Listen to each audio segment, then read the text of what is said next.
किस्से कहानियाँ with motivation channel में आपका बहुत बहुत स्वागत है। तो दोस्तों शुरू करते हैं आज की कहानी।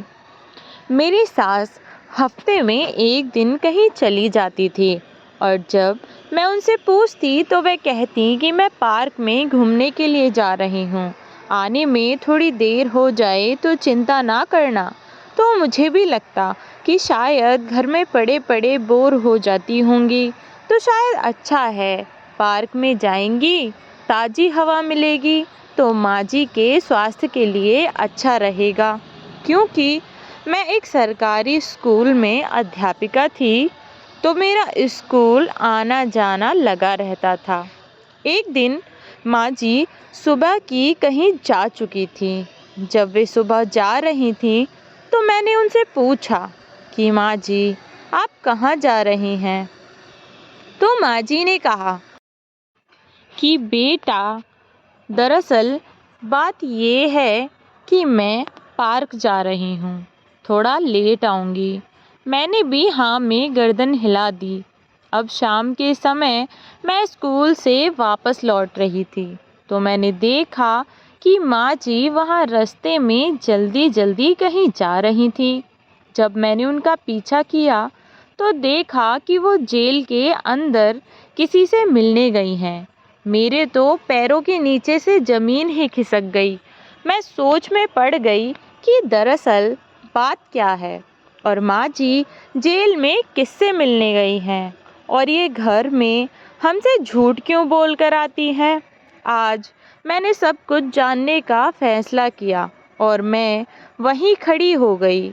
जब माँ जी जेल से निकली तो मुझे देखकर वे चौंक गईं। मैंने उनसे कहा कि मुझे सब पता चल गया है कि आप किसी से मिलने जेल में जाती हो। मुझे सब कुछ बताइए कि आप किससे मिलने वहाँ जाती हो। मेरे बहुत ज़िद करने पर माँ जी ने जो बताया उस सब को सुनकर मैं चौंक गई। माँ जी ने मुझे बताया कि ये बात उस समय की है जब मेरे बेटे बहुत छोटे छोटे थे। एक दिन मुझे बाजार में मेरी एक सहेली मिली। उसके पास उसकी नन्ही सी बेटी थी। मेरी सहेली की हालत देखकर ऐसा लग रहा था जैसे उसने कई दिनों से खाना नहीं खाया है। उस दिन मेरी सहेली से मुलाकात हुई तो उसने रो रो कर अपना सारा हाल बताया कि कैसे उसके माँ बाप ने उसकी शादी एक शराबी आदमी से कर दी थी जो ना कुछ कमाता है ना कुछ और काम करता है। जो थोड़ा बहुत मैं कमा लेती हूँ उसी से गुजारा हो जाता है। मैंने उसको सांत्वना दी और उसको अपने साथ लेकर अपने घर आ गई। क्योंकि मेरी शादी एक अमीर ख़ानदान में हुई थी तो मेरी सहेली मेरा घर बार देखकर हक्का बक्का रह गई। उसने उस वक्त तो मुझसे कुछ न कहा। मैंने उसे अपने घर बिठाया, उसके खाने पीने का बढ़िया इंतज़ाम किया। उसकी नन्ही बेटी जो लगभग 2-3 साल की रही होगी उसके लिए दूध वगैरह दिया। फिर वह मुझसे कहने लगी कि अब मैं जाती हूँ। फिर मैंने उसको कुछ पैसे दिए और कहा कि कभी किसी चीज़ की ज़रूरत हो तो बताना। फिर कुछ समय के बाद मेरी सहेली मेरे पास आई और रोते हुए कहने लगी कि उसके पति की मौत हो गई है और उसके पास अब कुछ नहीं बचा है जिससे वो अपनी बेटी का पालन पोषण कर सके। इसलिए उसने मुझसे कहा कि मैं उसकी बेटी को अपने पास रख लूं। चूँकि मेरे 3 बेटे थे और मुझे बेटे से ज़्यादा बेटी की चाह रही तो मैंने भी इस बात के लिए हाँ कर दी। मेरी सहेली अपनी बेटी को मेरे पास छोड़कर चली गई। घर के सब लोग उसको बहुत प्यार से रखते और दिन पर दिन उसके साथ घर में सभी का लगाव बढ़ता ही जा रहा था। अब दिव्या हमारे घर में बिल्कुल ऐसे रहने लगी कि जैसे वो मेरी ही बेटी हो। उसकी माँ कभी कभार उससे मिलने के लिए आया करती थी, पर दिव्या उसके साथ ज़्यादा बातचीत करना पसंद ना करती थी। धीरे धीरे कब समय बीत गया और मेरे बेटे शादी के लायक हो गए, पता ही नहीं चला। अब मैंने अपने बेटे की शादी के लिए लड़की ढूंढनी शुरू कर दी। एक दिन अचानक से मेरी सहेली मेरे घर आई और मुझसे कहने लगी कि मैं दिव्या की शादी अपने बड़े बेटे से करा दूं। दिव्या जानी पहचानी है, तो उसके साथ एडजस्ट करने में आसानी होगी। मैंने उससे कहा कि लेकिन मैं दिव्या की शादी अपने बेटे से कैसे कर सकती हूँ? दिव्या तो मेरे तीनों बेटों को भाई कहती है, फिर कैसे? तब मेरी सहेली ने मुझे समझाया, तो मैं भी इस शादी के लिए तैयार हो गई। लेकिन जब मैंने अपने बड़े बेटे से इस बात को कहा, तो वह दिव्या से शादी के लिए बिल्कुल भी तैयार नहीं हुआ। उसने मुझसे कहा कि मैं उससे शादी नहीं कर सकता, क्योंकि मैंने बचपन से उसे अपनी छोटी बहन माना है। और हाँ, फिर मैं उससे शादी कैसे कर सकता हूँ? लेकिन मेरे बहुत कहने के बाद मेरा बेटा जैसे तैसे करके राजी हो गया। मैं बहुत खुश थी कि अब दिव्या मेरी बहू बन जाएगी। शादी की तैयारी जोर शोर से चलने लगी और फिर शादी हो गई। जब रात हुई तो मेरा बेटा अपने कमरे में गया और कुछ ही समय बाद वह अपने कमरे से बाहर आया, पर मुझसे बोला कि मैंने दिव्या को तलाक दे दिया है। मैं चौंक गई कि आखिर मेरा बेटा कह क्या रहा है। मैंने उससे बहुत पूछने की कोशिश की कि आखिर क्यों उसने दिव्या को तलाक दे दिया। आखिर ऐसा क्या राज मेरा बेटा मुझसे छुपा रहा था? आखिर शादी की पहली रात ऐसा क्या हुआ? मैंने गुस्से में अपने बेटे को घर से बाहर निकाल दिया और वह चुपचाप घर से बाहर निकल गया। लेकिन उसने मुझे बताया नहीं कि आखिर उसने ऐसा क्यों किया। मेरे बेटे ने दिव्या की जिंदगी बर्बाद कर दी। अब उसकी माँ रो रो कर कहे जा रही थी कि अब मेरी बेटी को तो कलंक लग गया, कौन उससे शादी करेगा? अब मेरी बेटी का क्या होगा? तब मेरी सहेली बोली कि क्यों ना मैं अपने दूसरे बेटे से उसकी शादी कर दूं। पहले तो मेरा बेटा तैयार नहीं हुआ इस बात के लिए, पर फिर मैंने बहुत कहने पर उसने हाँ कर दी। शादी हो गई। जैसे ही मेरा बेटा कमरे में गया, मेरे मन में डर सा होने लगा कि कहीं जो पहले हुआ था वो फिर से ना हो।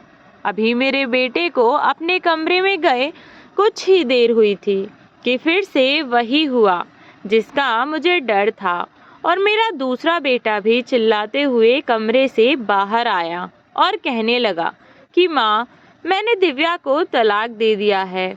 अभी शादी की पहली ही रात ऐसा आखिर क्या हुआ कि मेरे दूसरे बेटे ने भी इसको तलाक दे दिया और घर छोड़कर चला गया। अब दिव्या बहुत शांत रहने लगी। वह पूरे दिन अपने कमरे में रहती, ना किसी से कोई बात करती। तो मुझे लगा कि बेचारी बच्ची के साथ मेरे दो बेटों ने इतना गलत किया है, उसी का सदमा उसको लगा होगा। एक दिन मैं बाजार जा रही थी, तो मैंने देखा कि दिव्या घर से चोरी छुपे कहीं जा रही थी। जब मैंने उसका पीछा किया तो जाकर देखा कि वह मेरे बड़े बेटे के साथ पार्क में बैठी है और उससे कुछ बात कर रही है। वह बहुत परेशान दिखाई दे रही थी। मुझे कुछ समझ नहीं आ रहा था।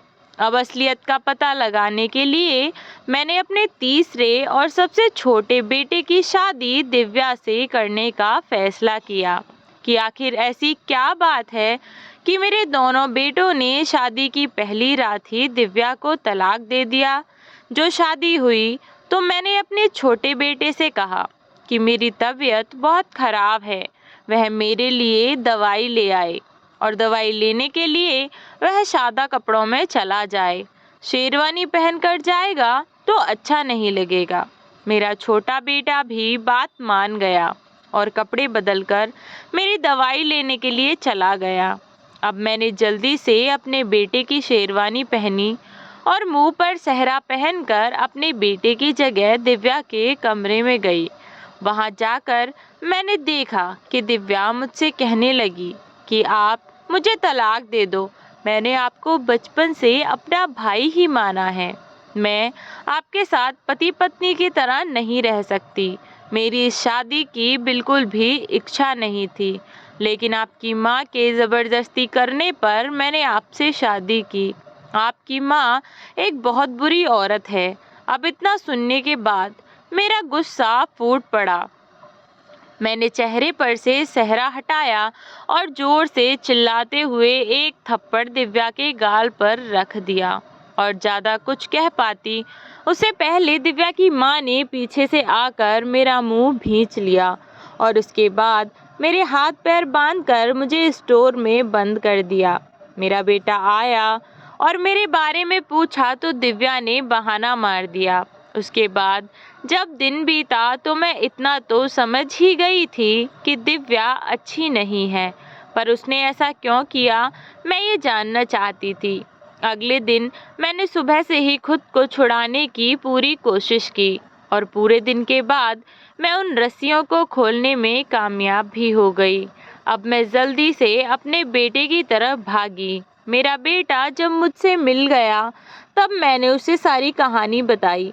मेरा बेटा गुस्से से आग बबूला हो गया और दिव्या को थप्पड़ मारते हुए उसने उससे पूछा तो दिव्या ने सारी सच्चाई बता दी कि मेरे बेटों से शादी और फिर तलाक, यह सब उसकी माँ की सोची समझी साजिश थी।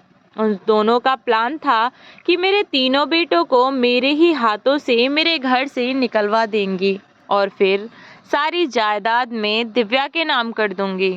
और इसीलिए दिव्या चुप चुप कर मेरे बेटों से मिलकर मेरी बुराई करती थी। यह सब सुनकर मुझे यकीन न हुआ कि मेरी वह दोस्त जिसकी मैंने बचपन से इतनी मदद की और दिव्या जिसको मैंने अपनी बेटी के तरह पाल कर बड़ा किया, वह दोनों मिलकर मेरे खिलाफ इतना बड़ा षड्यंत्र भी रच सकती है।